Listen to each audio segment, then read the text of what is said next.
Hi there, and welcome to Dork Wars, the podcast, your galactic hub for all things Star Wars and more. I'm Blake, and I'm here with some of the best hosts in the galaxy.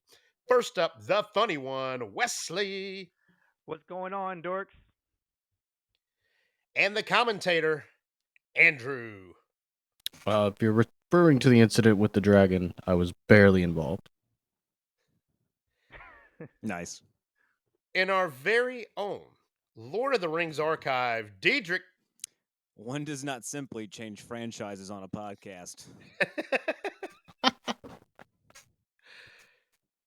So we're doing things a little bit different today. We're doing the and more portion. We're going to be talking some Lord of the Rings today with you a little bit later. But first, let's get into some nerdy news. Now hear this. Now hear this! Now hear this! Now you hear this, whoever you are.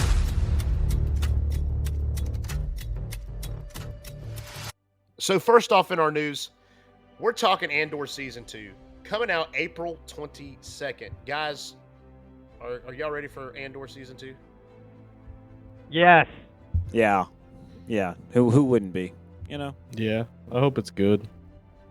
Me too, man. I think Andor Season 1 was some of the best Disney Star Wars that we've gotten thus far, and I'm hoping this continues the trend. Maybe we'll get some K2SO going on. Maybe we'll get some more Luthen action. That was my guy, man. Luthen Ryle, something like that. Rael. Luthen. I just want to point out a realistic point of view, not a hater point of view, but so far there has never been a good season 2. I'm just saying, there's never been a good season 2 of anything anything Star Wars, ever. or just anything ever. Just Star Wars. You didn't like Mandalorian season 2? It was not as good as season 1. Everyone can say that's the truth. I would disagree. I don't know Okay. though. I would say overall. I would say season 3 is kind of bad, but season 2? I think overall Pretty season top-notch. 1 was better. You can't beat season 1. I mean, it was just the ending so of season good. 2 was the best ending of a season ever, though. With That was when Luke Luke Skywalker. showed up, right? Yeah. So that was incredible. I would say that I would say overall season 1 might be better, but the ending of season 2 is like the best. Did y'all watch the trailer for Andor 2? I haven't watched it yet. I kind of I want to go haven't in watched fresh. Like Yeah. I kind of don't want to get spoiled on anything this time. Well, I'll spoil that for you. Don't worry, you won't be spoiled on anything. It Yeah, doesn't there's show nothing. anything really. Yeah. What is it? Was Just a bunch of disappointed. like Andor's face and then some words? Is that it? Kinda. A rebel is born this summer. Just If the show's good, I don't think it was a great representation of the show. That's all I'll say. Oh man. So Andrew's got his fan theories. No, going. I don't The have trailer- any. The trailer wasn't even worth showing, apparently. It's just, it was light. It wasn't really a trailer. I don't know. And the wasn't a whole music, lot. Like they did like some kind of rock music that people are questioning. It doesn't fit Star Wars, and it was kind of different. Okay. So Star Wars Celebration Japan is happening. That's right, Japan. So none of us are going. We probably wouldn't have anyway, unless it was like in Raleigh. I would love to go to Japan sometime, but that's a would lot too. of planning. Yeah. I wish Star Wars Celebration would come to the East Coast of the United States, because I would consider going. But that's happening April 18th through the 20th. So just 2 days before Andor Season 2 drops. I wonder if they're going to get a sneak peek.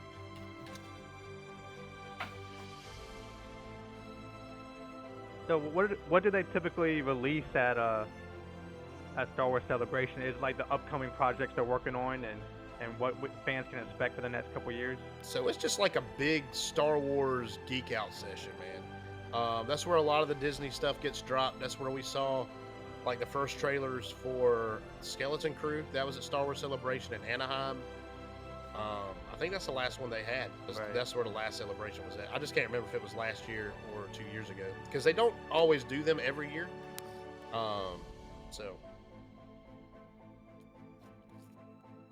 But I will say that we can expect to hear some Star Wars news, probably some updates on the Mando movie, updates on the Daisy Ridley movie. I would assume they'll show trailers. They'll just have they'll have panel. It's literally just Star Wars Comic-Con, but nothing else is allowed but Star Wars.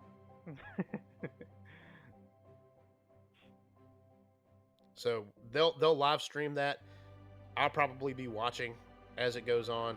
Well, I don't know, man. It's going to be kind of weird because it's in Japan. I was going to say I have to be up all night to see that, so maybe not.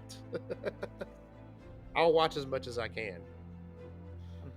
Okay, Kathleen Kennedy may or may not be stepping down. That's so old and not even true.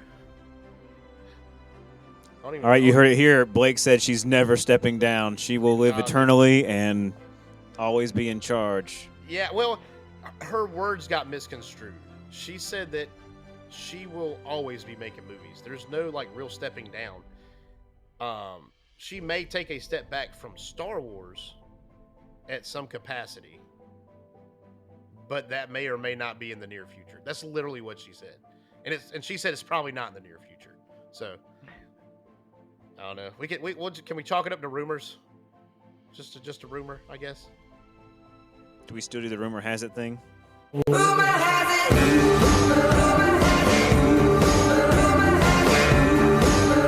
Which part is the rumor? Is it the first report that she's going to step down, or is it the second report that she's not actually going to step down? It's the first report, because what she actually said, you can't really put that in the rumor mill because she said it.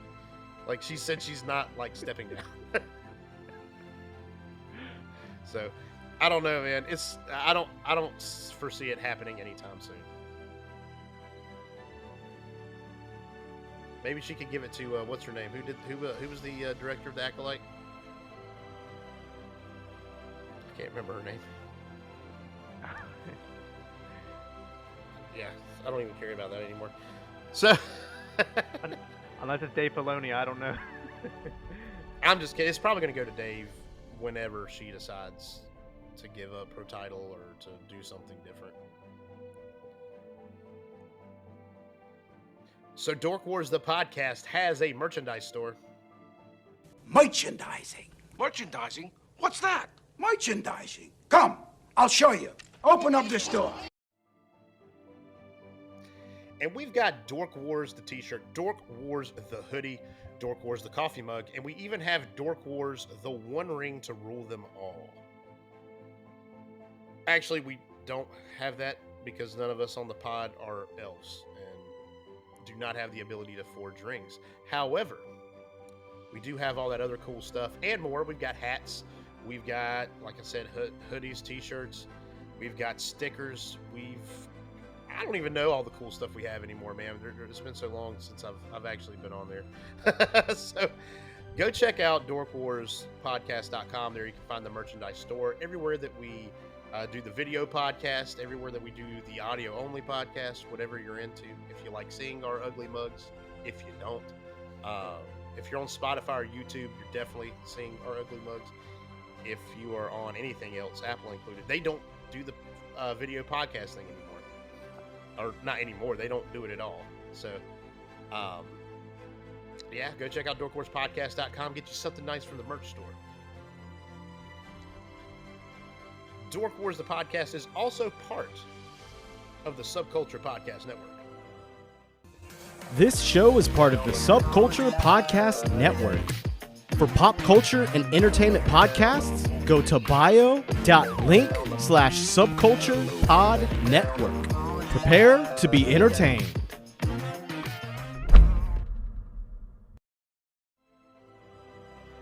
So tonight, guys, we have a special treat. We're going to start a series. We are going to do a Lord of the Rings retrospection, and we're going to start with Fellowship of the Ring, of course. So without further ado, here's the Dork of the Rings. You have my sword. And you have my bow. And my axe.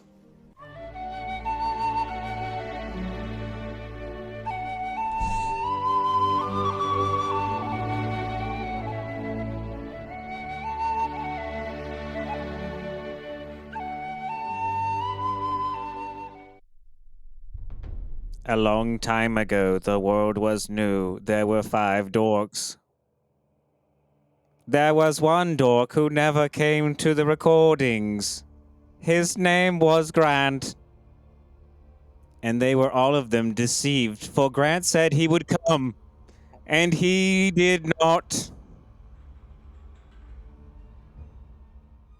All right, guys. So let's get this thing started. What are you laughing at? I just look up. Andrew's laughing. It's the narration, man. It's so good. Is it still? Is that what's getting you? Thought I did something funny. So, Fellowship of the Ring, released in 2001, grossed $887 million worldwide box office, was nominated for 13 Academy Awards, walked away with 4. Okay. One for visual effects, makeup, cinematography, and original score. So, this movie hit it out of the park when it came on the scene in 2001. I'm going to start with Diedrich, man, because this is his thing. Like Lord of the Rings is his bag, man. If it, like Star Wars is too. If you watched our last episode, you know that man knows a lot about Star Wars, but he also knows a lot about Lord of the Rings. So Diedrich, what are your general feelings about Fellowship of the Ring? What kind of headspace were you in? When's the first time you saw it? Did you see it in theaters? Whatnot? Just give us the whole deal.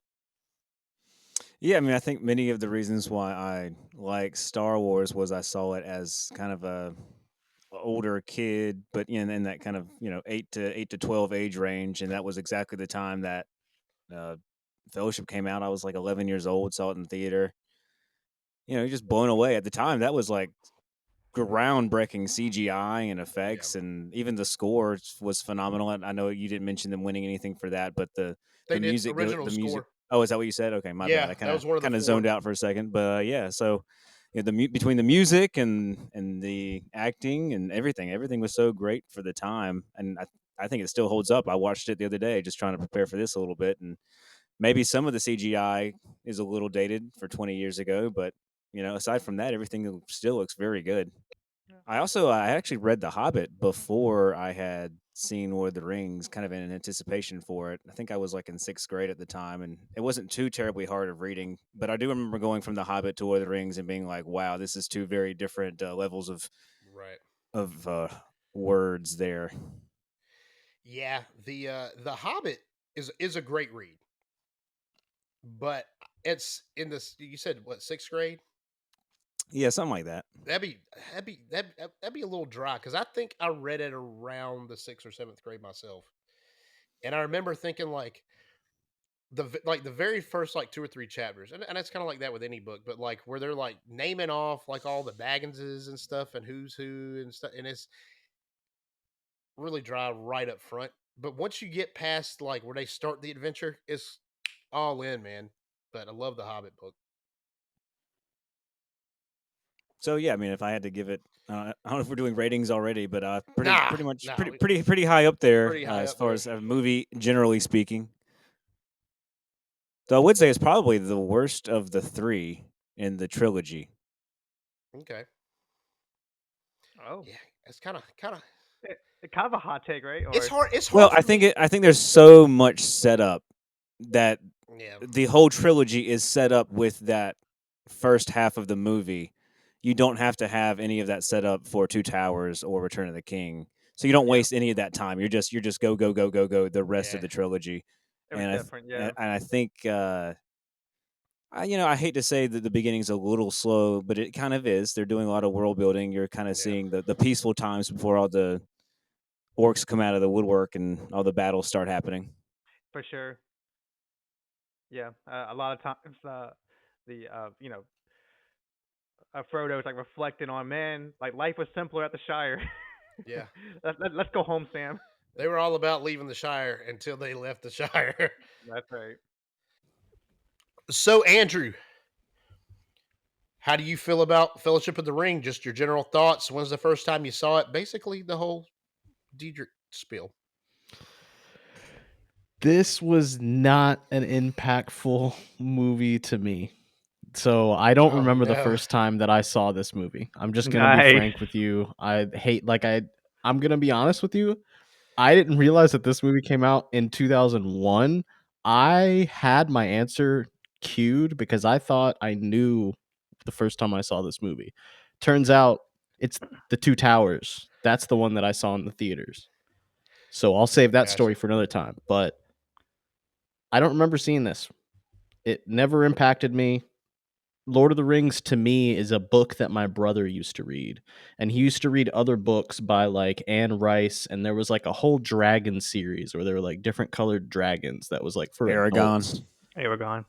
Yeah. I love some It Aragon. wasn't Aragon. It was something else. It was like each book was like a different colored dragon, and it was That's like Aragon. That's the Aragon series, the Inheritance Cycle. Really? Christopher Paolini wrote it.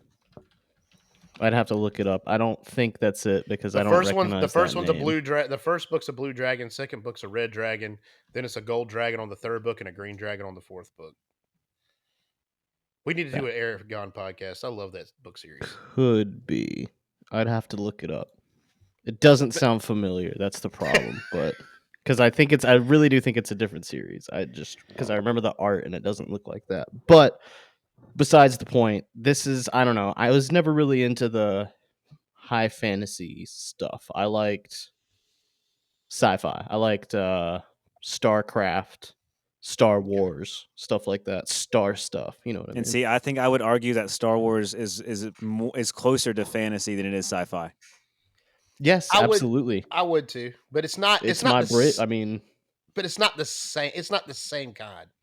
Like it's got a whole different flavor. well, but that being said, I rewatched the movie to prepare for this, and It's okay, man. it's really Take your long, time. and there's a lot.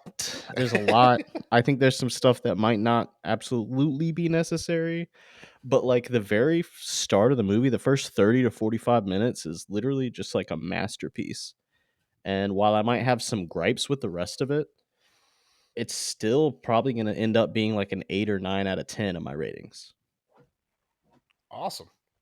Masterpiece. So it sounds like you have a different take on that beginning than Dietrich does. Is that fair to say? Yes, like yes, well, and that's did you- because well, the did you say it beginning was a masterpiece.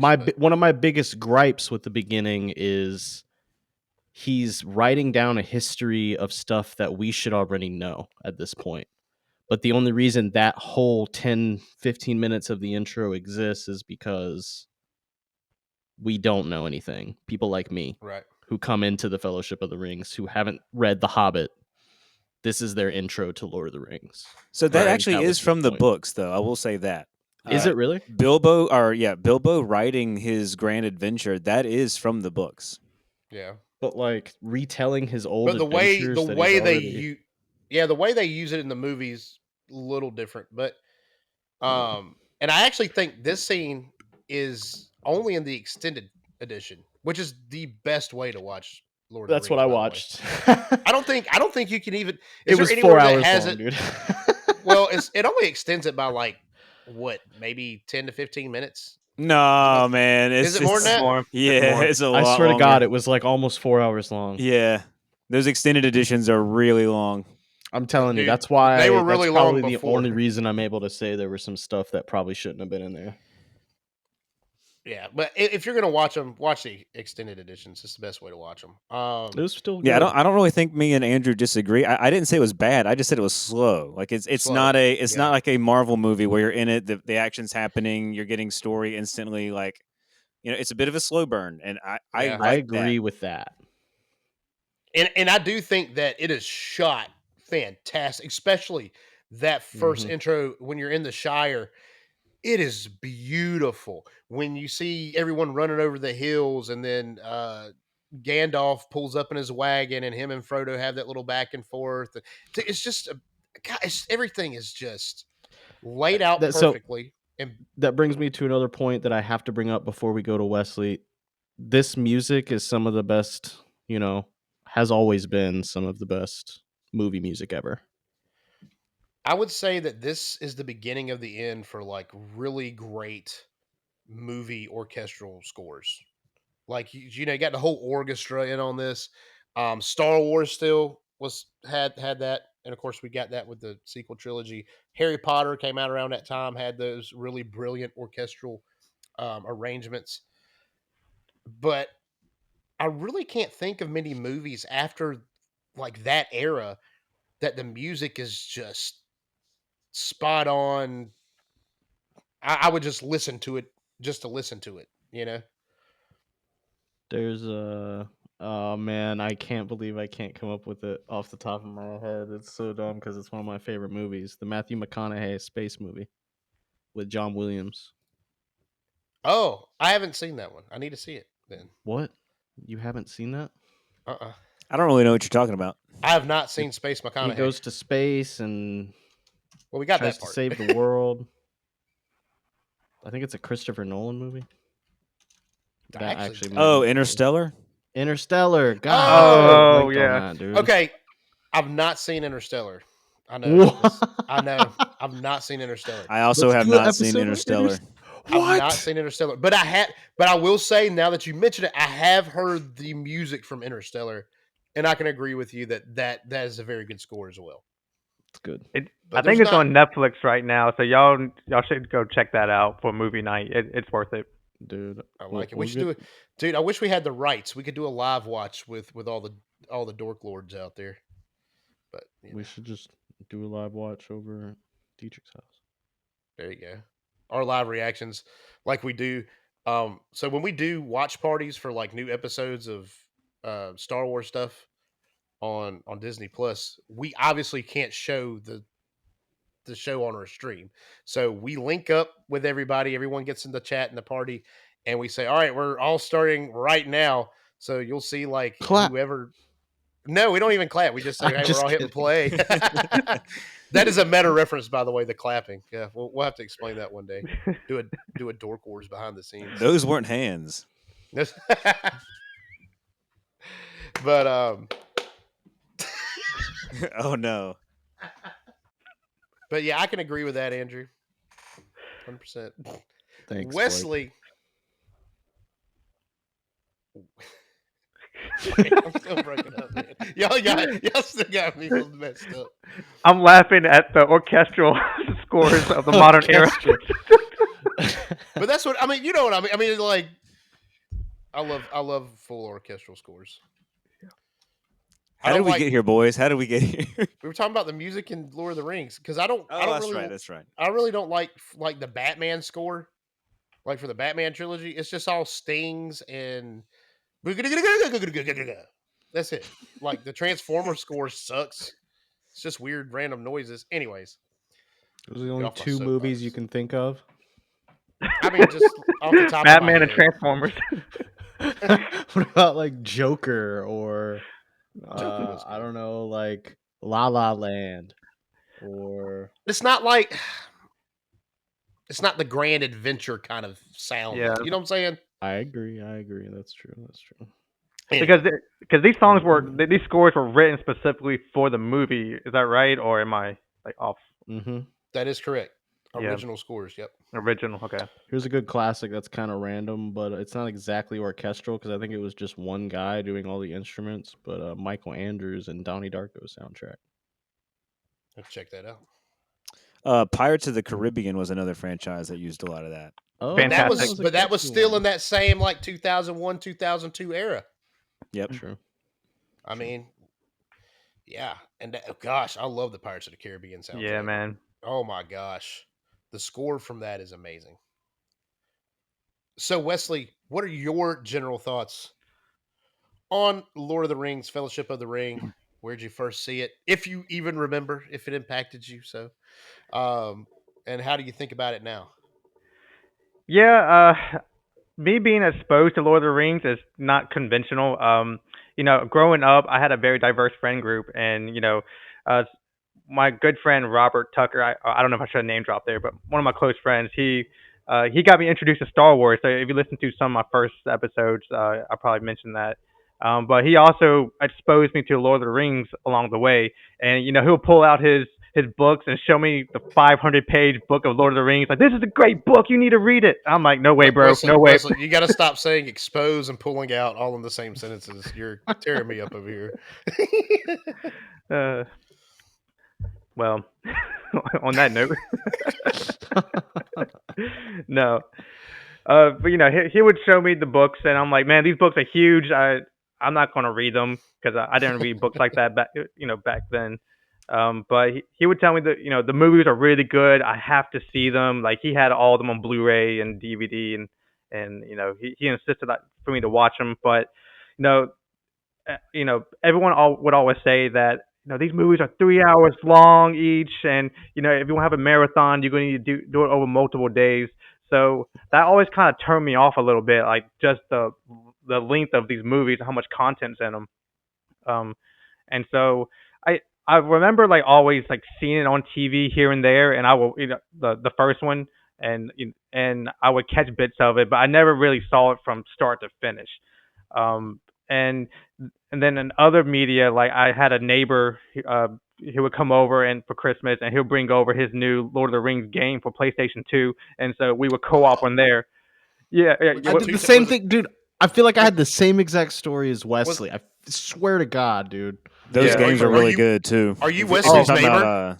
No, I'm saying that like I had the same experience. I didn't know about it. It wasn't on my radar. I barely watched it. Literally until recently, I haven't watched it all the way through. Yeah. So do you remember which game it was, Wesley? Was it Two Towers? I don't remember. I think I don't remember which one. It could have Two been. Towers I remember was there was one where there was a wall. You had to get like go to the wall. There was just a level. It was like second or third level.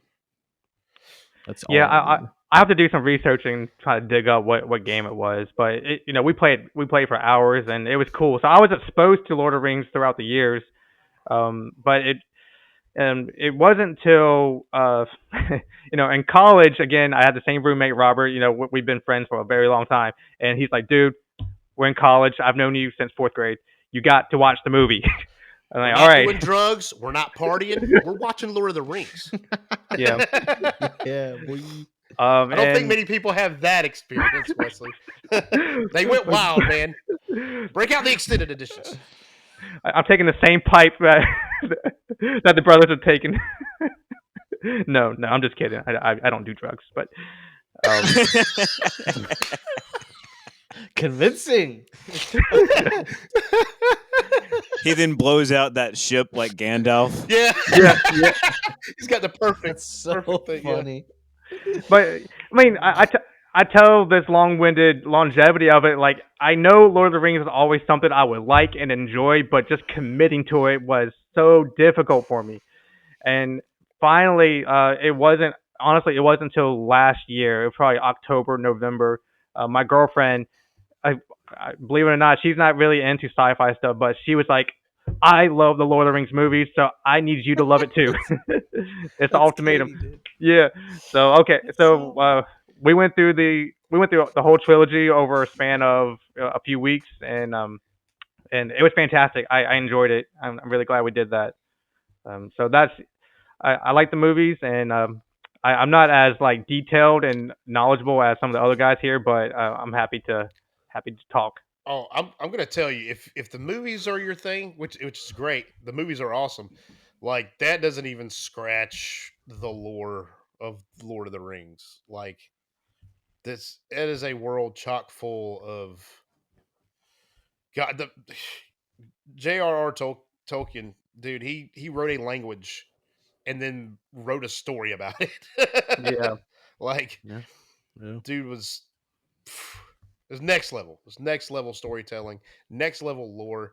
Like, George Lucas would never be able to keep up with the writing for Lord of the Rings. Oh. Well, I mean, you know how It's George true. does. George is a little, he plays fast and loose with the. He's with an outline canon. type of guy. Yeah. Tolkien is not, or was Tolkien not. is a man about the details. Yes. Tolkien's got subsections on top of subsections. No joke. Precepts on precepts, the whole deal, brother. And he does not break his own canon. I'll tell you that. Well, okay, he does. Well, There's some things he did change over Uh-oh. years, but not without great thought and like painstaking letters to various people about the issues. Right. Yeah, it's not like he was just sitting on the couch one day and was like, I know they kissed in Empire Strikes Back, but yeah, let's make them brother and sister. Like, there was none of that going on. There's none of that going on. Changes.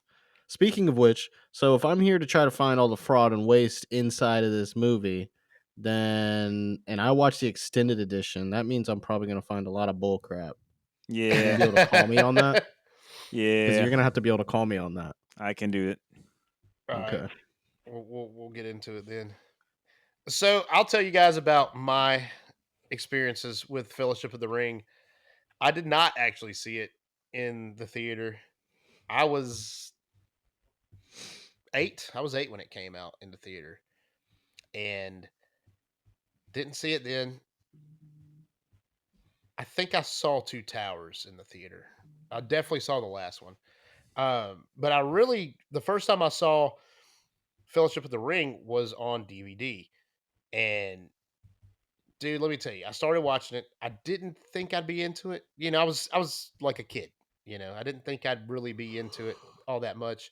Started watching it, man, and I was probably 12 or 13 when I finally got it. Well, no, I might have been a little younger than that when I really got into it. And watching just the opening, like you guys said, with the Shire and all the beautiful hills and the music, like concerning the Hobbit, that do do do do do do. Dude, I have a penny whistle somewhere. I should go get it and play it live on the thing at some point. Because I can't. That's the only reason I bought it, is so I could play that little melody. It's so beautiful and uplifting.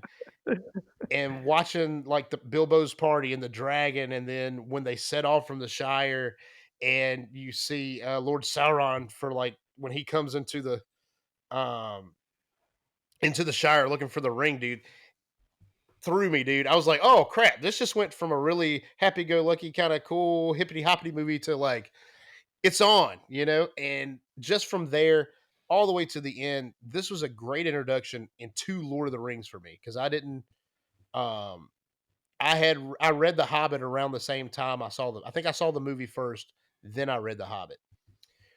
So I really wasn't into Lord of the Rings like that. But after seeing this movie, man, I was invested. I loved it. It is a great film, definitely a good starting off point. There's a reason that this whole trilogy is considered one of the best movie franchises of all time. It's definitely in my top. God, it's gotta be in my top 3. There's one reason why. Ooh. Why's that? Because they were all filmed at the same time. Yes, they were all filmed at the same time, and that's something that almost never happens in Hollywood. I think that is the only reason that it holds up, and because one of them is good, all of them are good. Funnily enough, the first scene that they filmed was the last scene where they're leaving to go on the ships with Frodo and Gandalf and the elves, where they're going back to the elven homeland. That was actually the first scene they ever filmed. That's crazy. I had no idea. And so I think there's like an interview with Sir Ian McKellen about it, and he's like, "Yeah, they're telling us to be so like sad and mournful about the whole experience being over, but we're like, we haven't even had anything. There's no experience." So that's awesome. Good acting right there. But I'm telling you, man, it's a rarity. When Peter Jackson was shopping the series around, there was an anime. I've never seen the animated Lord of the Rings. There is an animated version. Yes, and it is pretty bad. Yes, what I hear. It's from the 70s. Did they do 3 movies, or did they do like one? Well, so there's a Hobbit movie, which is done by a different production company, but it is also a cartoon format. And then there's 2 movies. There's the Fellowship of the Ring, which it stops halfway through what we would consider the 2 towers. Right. And then somebody else does a Return of the King, but they don't match up. It's the weirdest grouping of movies. Peter Jackson does take some inspiration from the animated stuff. Not a ton, it seems. But when he was shopping this movie around, like he went to Miramax, he went to Disney, he went a ton of places, and a lot of these places wanted him to do 2 movies. And he's just like, there's no way I can fit all this into 2 movies. No way I can do it. Finally gets in with New Line Cinemas. They give him to go ahead and do all 3 movies at the same time with a huge budget. And I don't think the movies would be the same had it been any different. Like had he had to do 2 movies, or even if he had to film one. Well, let's see how this does before we Two Towers and Return of the King. I think you're right. Another movie franchise that does that is Back to the Future. Not quite, because they did. So the first Back to the Future movie was filmed, and big runaway success. There really wasn't supposed to be any sequels, even though the ending kind of leads into a sequel. But they decided to do numbers 2 and 3, or parts 2 and 3, and they recorded those at the exact same time. But it doesn't happen a lot. Fun fact: Tolkien pretty famously hated Walt Disney. Oh, really? Heck yeah! What kind of Well, stuff did he do? I can't remember the reasons. I just think he basically thought he was a hack. Well, no, I Yeah. mean not Walt Disney, but like, did he ever do anything publicly to like, I don't know, shame him or anything like that? Or dude, I think they had an epic rap battle one time. oh, sick, I'm dude. just kidding. I don't know, Andrew. I just I think in his letters, he writes many letters. There are many Tolkien letters to various people. What are you talking about these And letters? they're all in dude? Elvish, and they have to be transferred into and English. they have Tolkien letters. they've got maps of Mordor. And right in the volcano sits Walt Disney and Mickey Mouse. Oh, boys! Here, take the One Ring. Yeah, Sauron is Walt Disney confirmed.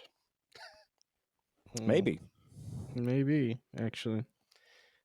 But I will say, between the books and the movies, there are some differences for sure. But I will say Fellowship follows the book a little bit more faithfully compared to Two Towers and Return of the King. Two Towers and Return of the King kind of they tell the books tell like some of the stuff as it goes, and the movie splits it up in a way that's more, I think, digestible. But we'll get to that when we get to those movies. I think the biggest difference is the time frame that everything happens in the movies is really compact, and in the books you Right. find out like all of these events are occurring over like decades. Correct. Frodo's like in his 50s technically. Aragorn's 80 something. Yeah. None of that is made clear in the movie, and I What? would have never Wait. picked up on any of that. Yeah. Well, that's what I'm saying. I don't. In the movies, it's not. In the movies, Even in like he's- the second and third ones, I feel like they don't say anything about. Well, that. yeah, I don't think that's what they're going for in the movies. No, They're it's just. not. But I'm just saying, in the books, like all of these events are unfolding in a lot longer of a timeline than it seems in the movie. So when Gandalf goes off after Bilbo leaves the Shire, and he leaves the ring, and he leaves the ring with Frodo, or Yeah. Gandalf leaves the ring with Frodo.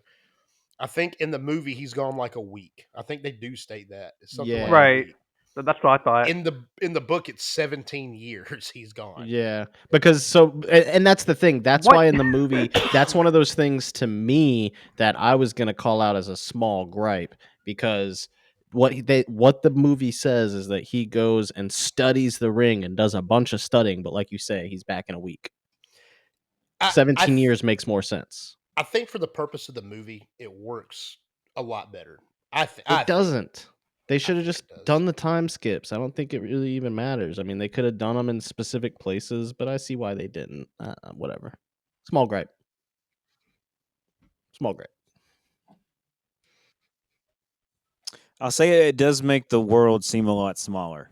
Yes, it does. Yeah. I mean, basically, Gandalf goes to Gondor in the same time it takes the whole trilogy to get to Gondor in the first, little bit of Fellowship. Mm-hmm. Like, how is he able to get there and back in so short a time when it takes the whole Fellowship well, not the whole Fellowship, whatever, but basically Gandalf, Pippin, and Aragorn, Legolas, and Gimli end up in Gondor by the end of all of it, you know. Yeah, Mm-hmm. yeah. It does. It makes the vastness of Middle Earth, like Middle Earth, has to be a lot smaller for them to make the trek. I do understand that. That almost bridges into another small gripe, which doesn't even. I'm just gonna gloss right over it. Why didn't Gandalf just put Frodo on an eagle and fly him to Mordor? But I'll just move on. He doesn't command the eagles. Mm. I'm He sure he doesn't just control them like that. It's kind of it's the Force. It's the Force works in mysterious ways, Andrew. And if you like it in Star Wars, I feel like this is a really hard gripe to. I don't know. It's a tiny one. I'm just moving right past it though. I get it. It makes sense to me. The eagles are in a way like God's servants, and he only gets involved when has hit the fan. Yeah. And one character that never made an appearance in the movie is Tom Bombadil. I know Diedrich knows of old Tom Bombadil. Oh yeah, I actually think that was for the best. He is such a weird character that it would not come across well, and I don't think it came across super great when they've done it in Rings of Power. I don't know if any of y'all have seen I've that. not seen I'm not saying it's not terrible. It's just it's a hard character to get right. He's a very whimsical musical guy, and it almost seems like you're either going to go too silly or too straight because there's a fine line there with this guy. Yeah. Basically, he's singing most of his lines in the book. Yeah. So you'd almost need like a Gene Wilder to be able to represent it. Gene Wilder he's not big enough. He's got to be a portly fellow. Got to be a portly fellow. Ah. If I was more like Gene Wilder, I could do it. I would wonder if Jack Black would have given it a shot back in. I don't think now would work. I think now he's a little too old. But 10 years ago, Jack Black might have been a perfect cast for that. Oh my gosh! Fun. Wow, that you know what? That could have been cool. But I will say that the time spent with Tom Bombadil in the book really just amounts to them. They get lost in the forest and he saves them and they spend a little time together and they find out they need to go to the prancing pony, which we already got that covered in the movie. So honestly, if you're gonna have to not put something in the movie, Tom Bombadil's a good thing to not put in the movie. So Diedrich, this is specifically at you. Tom Bombadil is Sauron. There's a theory out there. It's much like a Jar Jar Binks is the ultimate Sith Lord. Well, they would both be the same class of angelic being called Maya, right? Or Maiar. So it's possible they're cousins. Might not be the same dude, but they're cousins. Dude, that's funny, man. That's got to be an awkward family reunion. Because Sauron is definitely not whimsical. Yeah, I mean, Gandalf, Sauron, Tom Bombadil. Yeah, they're all these like pseudo archangel kind of things. So it's both a polytheistic and a monotheistic world, Middle Earth. It's kind of interesting in that way. It's hard. I never quite got into the religious aspect of things. I'm not gonna lie, man. I mean, the lore is. You want to talk about the deep lore? I don't think there's a deeper lore out there. Yeah, if you ever read the Silmarillion, it's harder to read than the Bible. That's another tiny gripe I got. Mount Doom. Like now we're really getting cool like names for everything. I'll give you the Mount Doom. I'll give you that one. So good. There's so. But many I feel like Tolkien names. is definitely a things are black and white kind of guy.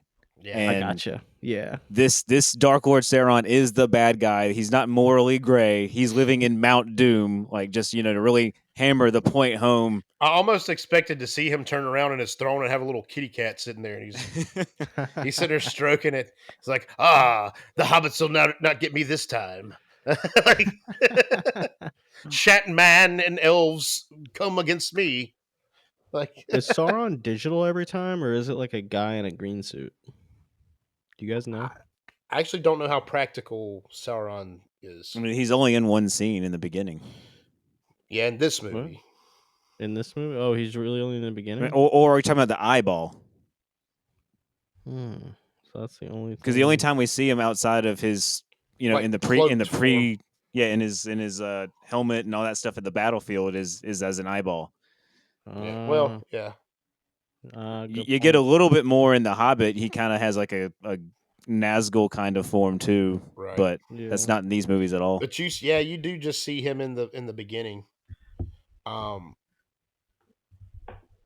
One thing that Peter Jackson decided to do at the very end before they produced the movie fully was there was going to be a final battle that did not take place in the books, but he was going to put it in between of kind of pseudo-formed Sauron and Aragorn, but he took it out and replaced it with like a cave troll. Yeah. So I think that was for the best. I think Sauron works as just kind of a dark entity that's not physically there. You're talking about inside the cave when? No, at the very end when all the armies of good. I'm kind of getting into Return of the King here real quick, so I guess I probably shouldn't. Okay, sorry. Yeah, Sauron is like not even interacted with in the first book at all. So I will say in the movie he's got a little bit more presence, but he really does have that like Lord Voldemort kind of vibe to him. I mean, the only thing we see in the first movie is when Saruman is using the Palantir, and you get the flash of the eyeball, just a quick little flash, just telling the audience that Saruman is talking to Sauron, maybe or something. Yeah. I hate that their names. This is my biggest gripe. Close. I hate that. That is my absolute biggest gripe for Tolkien's works in general. So hold on, then I might have been confused the entire time. I was talking about the guy who gets his finger cut off. Who's that guy? Frodo. That's Frodo. Frodo's not getting. No. Okay. Well, I guess he does. Interesting. He gets it bit off. I'm talking about in the very beginning, the very first 2 minutes of the movie. That was Sauron. That was okay. That was Sauron. Yeah. The big bad. Saruman is the long white haired wizard man that Gandalf. Oh, dude. Yeah, Christopher Lee. It's Count Dooku. Count Dooku is the. Why does Christopher Lee always play a second fiddle in these movies? I don't know, man. He's so good, dude. He's so good. Dude, he had to have been, or not really, because they did them all at one time. But he had to come off filming for Lord of the Rings and not too far after start on Attack of the Clones. Because Attack of the Clones came out in 2002, I think. Yeah. So those projects were super close together. I just imagine George Lucas being like, "Yeah, we're gonna need him. Go ahead and call him up. I got a part for him." Bro, you do a very good George Lucas. George Lucas is like a human Muppet when he talks. He is, yeah. It's a human Muppet. What do you see, guys? That's just how it's going to be. There's no underwear in space. So, gripe number 45. Gripe number 48. Did you write down what scenes were superfluous? I wrote down a couple. There not as many as I thought, but I did write down a couple. I think the very worst changing between scenes happens in this one, and it's the thing where like you see Elrond's face kind of ghastly, and they're like going, they're transitioning from, I guess from what is her name, Arwen saving Frodo to them being in Rivendell, and it's this weird kind of like ethereal, like Elrond's face is just kind of like pulsing, and it's this weird little transition thing that I think that was probably the worst part of the movie. So that's one of the things I was going to point out that literally didn't need to happen was like a 5 minute, maybe it wasn't 5 minutes, it might have been 2 minutes. I should have actually found out how long it was. Talking about the rescue scene. That whole scene where Arwen like rides on the horse with Frodo to save him. It's like 3 minutes long, and half the time it just cuts to Frodo being like, "Oh, it really is." It's so ridiculous. I need a screenshot of that right now. Yeah. It's so not like maybe that's an extended edition thing. I don't know. I think that's actually that's in a theatrical cut. And that's a change from the books too. There's another character that they didn't bring into the movies. Arwen doesn't actually do that in the books, but I think it works because there's already so many characters. They had to do some condensing. That was one of my things as a kid. I just wasn't good at. I mean, I was dumb. Just to be frank, I wasn't. I couldn't follow so many characters. There were already so many characters. I mean, you got Yeah. 9 in the Fellowship plus all the other side characters. Yeah, I mean Elrond and Saruman and What about these glowing Sauron. white wood elves? Where did they come from? Why was that necessary? What was the point of seeing them walking by? Like as soon as they So leave the that is Shire? to show the audience that the elves are leaving, and Elrond mentions it. Eventually, we see Galadriel and Elrond leave at the end of the whole series, but the elves are dipping out and going back home. They are not feeling things in Middle Earth anymore. Yeah. They migrated to Middle Earth. Things aren't going so hot, and they're like, man, we're going back to Elfland. One of the themes throughout Tolkien's work is this kind of feeling of decay, and that things were kind of great at one time, but slowly just things are getting worse and worse and worse and worse. And even when the good guys kind of win, things never go back to being like they were. Yeah. And was that because of the ring? Is like the creation of the ring like a This is going beyond the ring. It's just a theme in Tolkien's works. Like the world starts out peaceful and great and everything, and then there's corruption and maybe the theme is more about corruption kind of entering the world and slowly decaying what was good. Is it corruption entering the world, or is it Frodo realizing that the world isn't? Well, it's even starts beyond with that. It kind of starts with Morgoth. Yeah, it starts with Sauron's boss. Sauron is actually a kind of like a mini boss when he starts his career. Yeah. So the first age is marked by like kind of the reign of Morgoth, and it ends with humans and elves coming together to destroy Morgoth. Then Sauron takes his place in the second in the second age. And the end of the second age is where we see kind of at the beginning of the movie where Isildur and the elves come together and beat Sauron. And then But now see, the we're in movies the come third off age. different from that because they start off.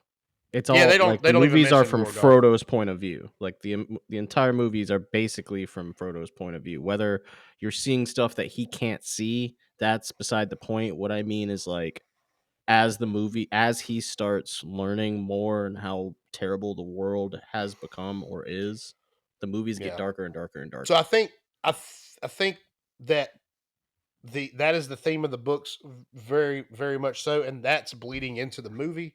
It's coming across through Frodo's point of view as well, just because it's such a big theme in the books. But yeah, the elves are peacing out, man. Bobby, it looked just like that. It looked. It's so ridiculous, man. It's seriously like. And then there's like moments when they're fighting, like, and not so.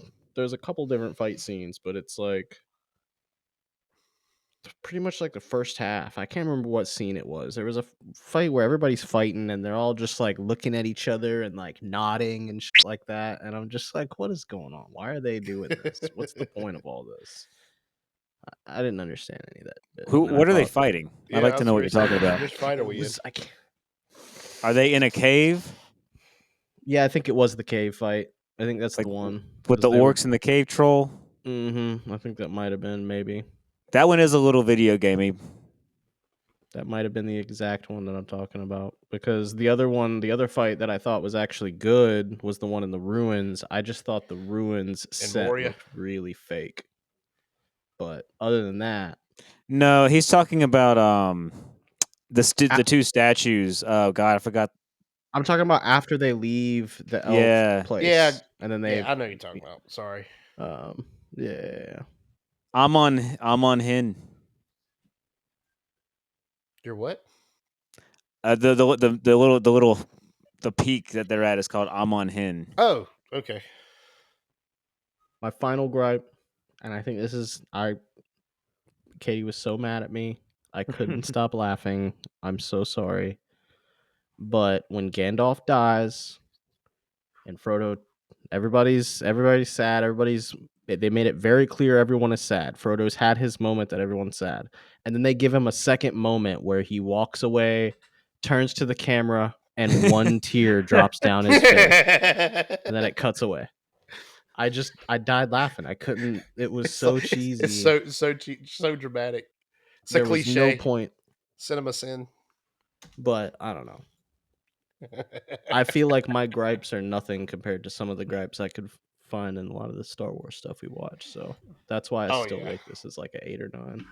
I really didn't find a lot of scenes.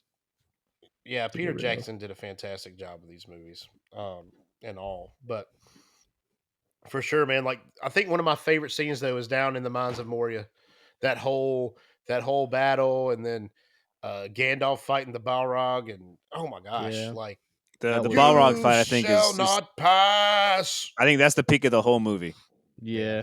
I mean, "You Shall Not Pass" is like culturally known. Yeah, it's a meme, dude. It's a meme. Like, yeah. You know what they say? Cliches are cliches for a reason. Movie memes are movie memes for a reason. It's yeah, that's probably why his death probably didn't hold any weight for me on this movie because I know he comes back. Yep. That's probably comes why. back, dude. Dips out, lets everybody leave. Comes back with some new drip. Wait, does he come back? Is he? Power? Is that or is he? Because is Gandalf the White? Are they technically the same? Yeah, but evolved. They're the same being. Yeah. Oh. One's got better drip. One's got better drip and a horse, a very nice horse. Shadowmere. Oh, he's got his mount. That's sick, dude. Well, okay, they don't show us this, but he's had that horse in the background for a while. Right. That does not come from being Gandalf the White. And the movies make it very much seem that way. Yeah, the movies definitely make it seem not that way. Shadowmere, Shadowfax. Shadowmere is the horse from Skyrim. Shadowfax. Sorry, that's my fault.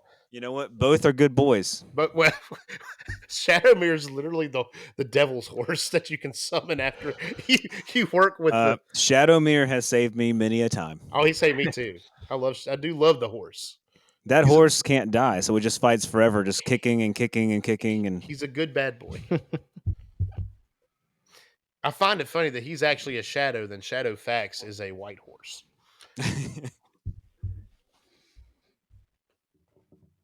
I do really enjoy the Mines of Moria. That's kind of I think Diedrich's right. That's kind of the peak of the whole movie for me as well.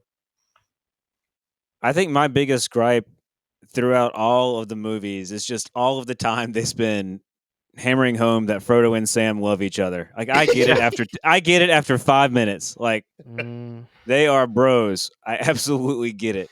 But they really bros? Just every other scene is like, I don't know, man. Sam, Frodo. Well, no, gay? I don't know, man. I don't know if they're actually bros. It seems like Sam works for Frodo. It's like, Mr. Frodo, would you like blah blah blah blah? Well, blah. there's a top and a bottom, right? I mean, they've got like a butler-master relationship. Yeah, is that what you're saying? Butler-master, Mr. Slave, he's Mr. Garrison kind of thing. He's the gardener, but like I don't know. I think he takes his job a little too seriously. Bro, that's the most ridiculous shit, man. He was gardening at 2 a.m. What a goof. Mr. Frodo, I was just outside the window. Like, no, you won't. You're listening, you little pipsqueak. You little hairy footed dude. I swear I wasn't dropping no E's. Yeah. I got one more gripe. Oh, God. Here we go. Why did Grant call me the guy who gets the wizard killed because he's an idiot? What? Isn't that who Pippin is? Oh, isn't he the one that gets Gandalf killed? Isn't he the one? He's the one who sets off the series of motions that bring all the orcs and yeah, dude. Isn't he the jerk? And the same guy Pippin is constant. Anytime the movies slow down, Pippin does something stupid, and then it picks right back up. Yeah, he's the catalyst. Why is that? I don't think ever. And that's why he's there. He's the guy who makes things continue, like by his stupidity. Dude, they would have never made it to Mordor without Pippin. Okay, I'm just saying. They would have made it to Mordor in like a week without Pippin. They would have never had as much fun without Pippin. Pippin is the friends we've made along the way. Okay. What is that? I probably missed it. I swear to God, I probably missed it. And this is gonna be a dumbass question, but what's that droplet of water stuff that Frodo was given? They really don't ever truly explain it in the movies. It's elf magic, man. It's just elf magic, and you got to accept it. Cool. Okay. Does it do anything? I mean, It is in the books. It is some of the last light of the two trees that lit up the world in the earliest days of time. It's a whole thing. I don't really want to get into it because it's part of the deep The lore. deep lore, yeah. But it's pretty powerful elf magic. Yes. Cool. Yeah, I was just wondering. Yeah, And that's the reason why it's. Well, I'm skipping ahead again, but there's a scene that it gets used later in Return of the King, and the reason why it scares the spiders is because it's that elf magic, that light from the first trees right. of time. It's the purest of light. And a lot of the things in the movie are really kind of echoes of deeper lore that you're not going to get if you don't read the books, which is fine. But it's really nice that it's in the movie for those people who do know the significance. So that's Peter Jackson did a marvelous job dropping those little things in there. Going back to Tom Bombadil, he was actually supposed to make a cameo. I was going to say that earlier and forgot. Just speaking of deep lore and stuff in the books, he was supposed to make a cameo that didn't work out. I think that's for the best. Like yeah, the just Tom think about it. Bombadil The Tom Bombadil. playing I am himself. Tom Bombadil. We don't need any more characters in this cast. It's No. already packed. Dude, like by the time it was all over, like each of those guys had to have made like $10 because there's so many of them. Here's $10 and a coupon from McDonald's. No, well, you know. I mean, I think that franchise really exploited Orlando Bloom's career. Oh yeah, Legolas. Oh my gosh, is Legolas? How we not even touched on that? Oh my gosh, yes. I heard he was Orlando like Bloom. 14 or 15, and he lied to the cast and said he was 18, so he got in. I think that was Mila Kunis in that '70s show. Same person. My bad. Same person. Same person. I got them mixed up all the time. That's Sorry, my bad. they're just twins. Could y'all imagine Mila Kunis taking down an Oliphant? It's cold out here, Michael.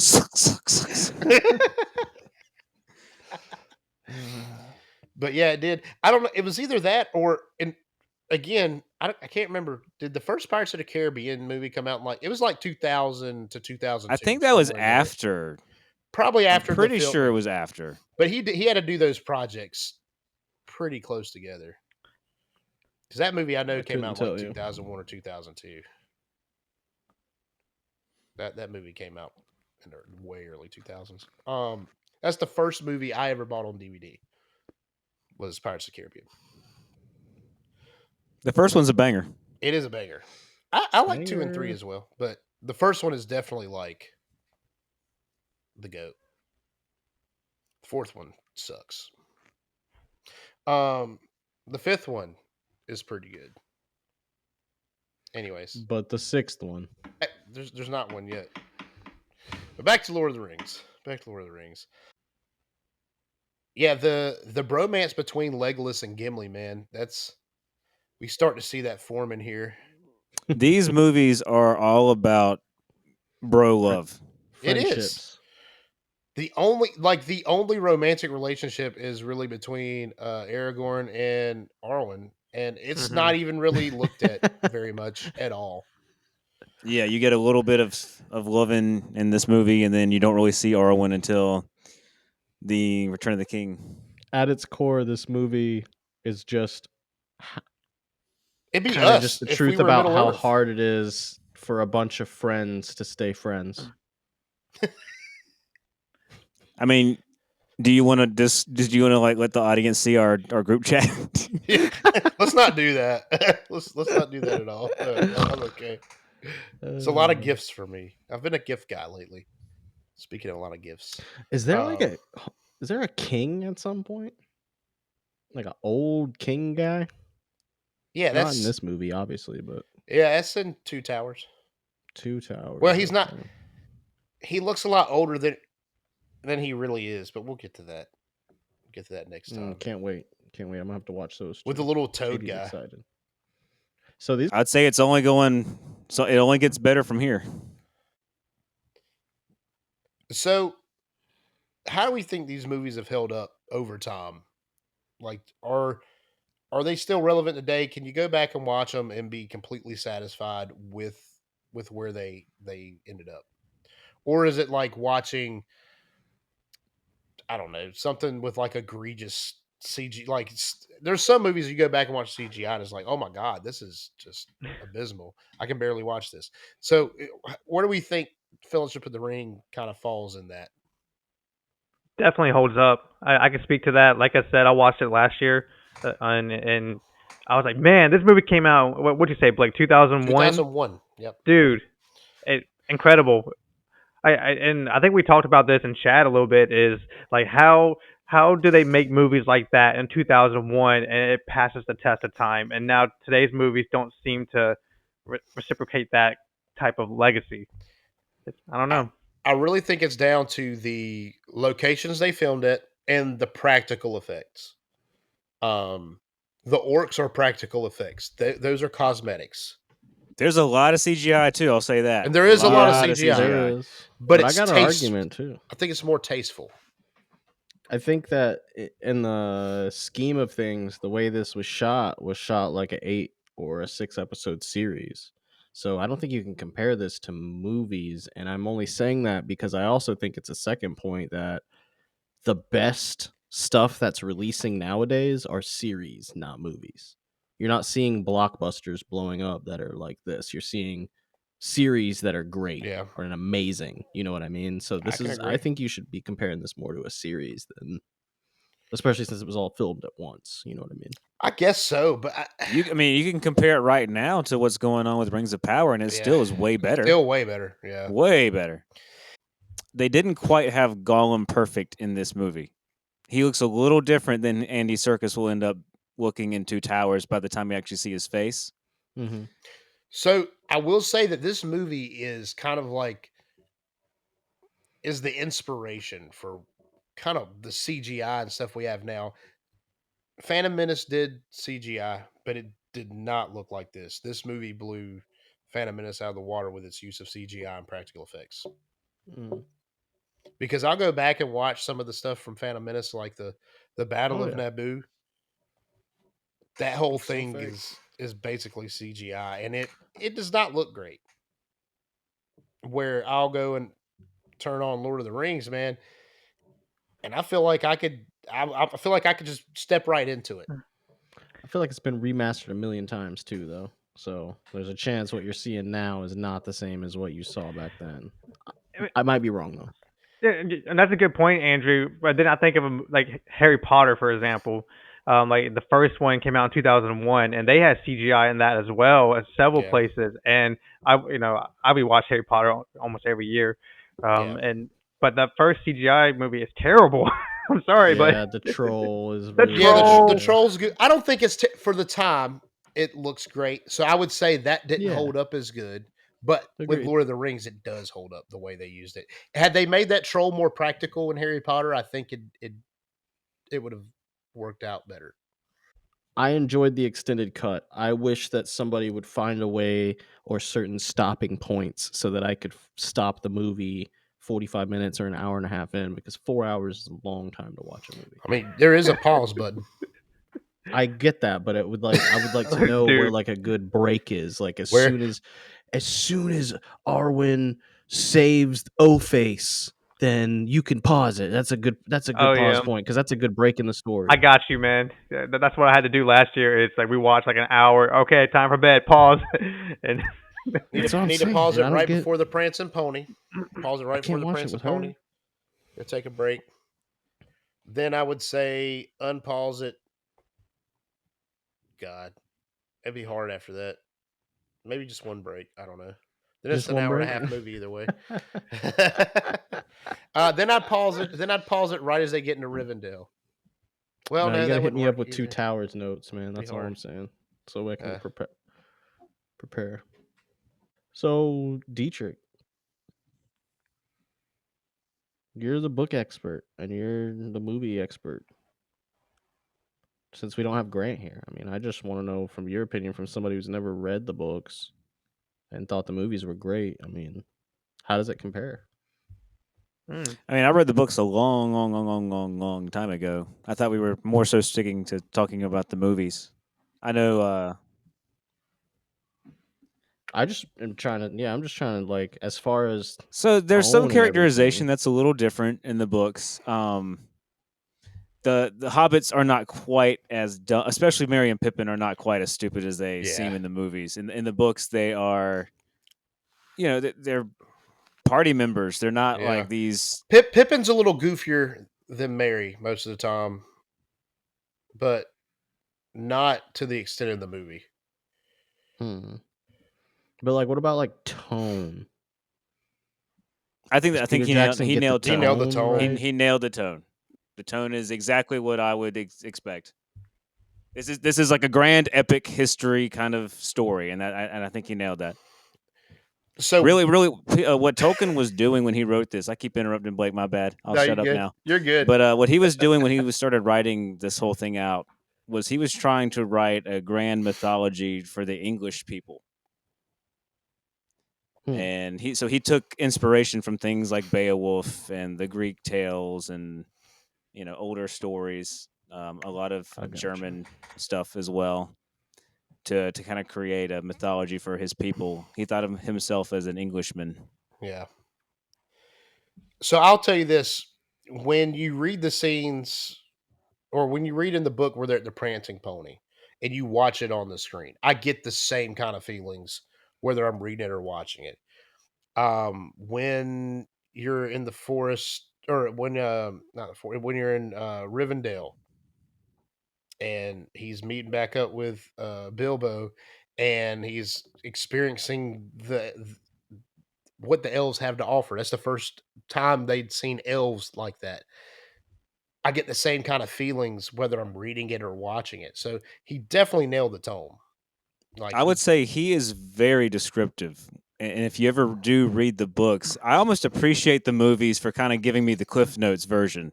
Yeah, because he will go into detail on something about a place that happened hundreds of years ago that really doesn't even it's not even pertain.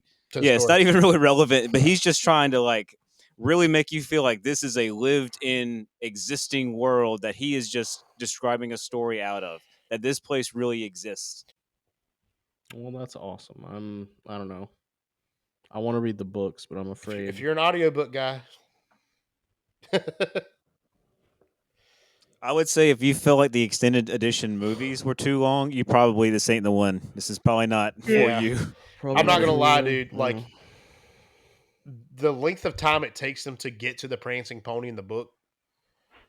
I mean, I think you're like 200 to 300 pages in, like the regular book. I'll just read The Hobbit and see if I enjoy that.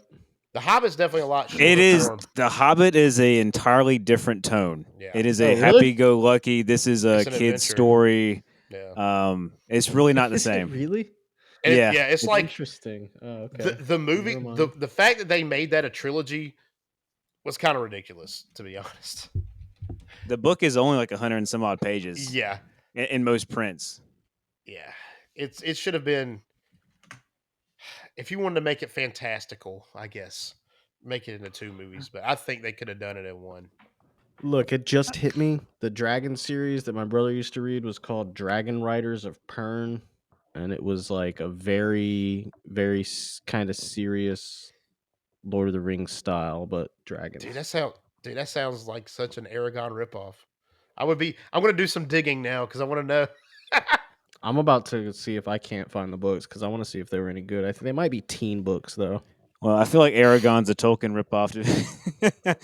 It really is. There's a lot of stuff in there that I'm like, oh, this is just an 18-year-old writing as if they're Tolkien. What if gosh, what's the I can't remember. What are those they're not orcs. They're not called orcs. Yeah, but they were basically orcs. They're basically orcs. I can't think of what they're called. Yeah, and it was like a U name. Yeah, it was something. But it was so close to.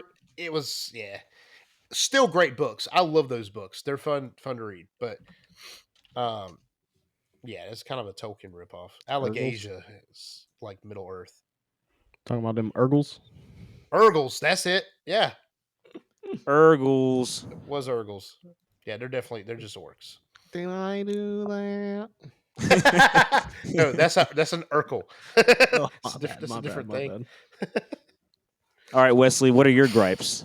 Yeah, you got any? What you got to say, Wesley? Give me your gripes. Give me the gripes, bro. I don't know if I have a lot of gripes. And I get the movie's kind of confused at what happened in which movie, but like when Sam and no, not Sam, when Frodo and his team were traveling to Mordor, they had to choose between two paths, and then they chose like the wrong path of going to the mountain, going on top of the mountain in the snow, and it was like too cold for hobbits, man. Yeah, he didn't have enough clothes for that. They were not prepared for, They got no shoes, bro. No for a shoes. wintry mix. That stressed me out, man. I just like seeing the hobbits' feet, man. I don't know what How'd it they is about the feet. survive? That's crazy. I'm not a feet kind of guy, but like they Let me always get trip me those out. Hobbit feet pics. Sounds like you are. Big old hairy toes. Oh. Mm. We'll And- get a and sweater don't- out of that. So Wesley's gripe is that they were not They weren't adequately prepared. dressed. No, not at all. Wesley's like, dude, this movie sucks. Those hobbits didn't even have shoes on. He fast forwarded because he was too stressed out about it and couldn't sit through Bro, that. you minute. need a size 19 shoe and a size 19 pants. So speaking of the hobbits and their stature, though, one thing I do want to talk about real quick is how they shot the scenes with the hobbits and Gandalf when they're in the house at the beginning. They literally made two sets, and one is the scale that makes Frodo or Elijah Wood look like he's a little guy, and the other one is made really small, so it makes Ian McKellen look huge inside of this house. And they literally filmed the scenes both ways and transposed the scenes on top of each other. Like, fantastic work. That's the kind of practical things that make this stand out, because it's not CG. They didn't do that with CGI. That's literally just practical effect. What about so there's a scene where Frodo holds out the ring to, and forgive me, these two guys look the exact same to me. Aragorn I and don't know their Boromir? names, but it's the guy that can speak Elvish and is in a relationship with an elf. That's Aragorn. Aragorn goes to reach out his hand to grab the ring, so you think, but he actually fights the urge and grasps Frodo's hand. And Frodo's hand is like half the size of his hand. Do you know how they did that scene? Because I'd love that is very specific, and I do not know how they did that. Just because his hand is so tiny, Yeah. how would they have done? Was Yeah. it That done the might be same exact CGI. way, or Might be CGI, or it They looked may good? have done. I don't know. They may have done like a perspective really kind of good. shot, or again shot it 2 times and transpose them over each other to make one hand look like it was smaller than the other. I don't know. It could be. I feel like even in Frodo's house, I feel like they even physically interact, and maybe I'm wrong. Maybe they just do a good job of cutting it. I don't know. Oh no, they're in the same shots, because there's a shot where Frodo walks through the door and Gandalf comes up under the door. There's definitely shots of Bilbo and Gandalf in the exact same house. Some of that's forced perspective shot, and some of that, especially the full body shots, are 2 scenes that they transpose over each other. So, yeah, great work. So let's get into the ratings. I know that this movie's been out a long time, but I want to see where it stacks up. So remember, guys, 1 is abysmal, sucks. I guess we could even give it a 0 if we hated it that bad. 5 is don't hate it, don't love it. And then 10 is like, this is it. This is the movie. This is the best thing I've ever seen in my life. So let's go on and rate these things. I'm going to start with Wesley on this. Wesley, where are you rating Fellowship of the Ring? Out of respect, going to give it a 9.5. It passes the test of time. Great movie, and a really great cast. Great score, great score of music. They got a lot of awards in this time, and I don't have much negative to say about it. So. Well, dang. All right. I like it.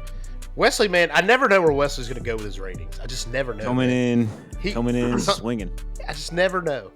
Andrew, what are you rating Fellowship of the Ring? I don't have a whole lot of time to gather my thoughts on this, but I guess. Okay, so I'm gonna go. I'm gonna save my number for the end. First of all, Schmeagol, the consistency between this and the other movies is off because it's like a completely different CGI. There's just a couple of unnecessary scenes, way less than I thought, actually. In fact, I only think I'm pointing out maybe one. So that's really good. I thought that was awesome, even out of the 4 hours. So wait. After all this time of talk of unnecessary scenes, Andrew is now saying there is only one in a 4-hour-long movie.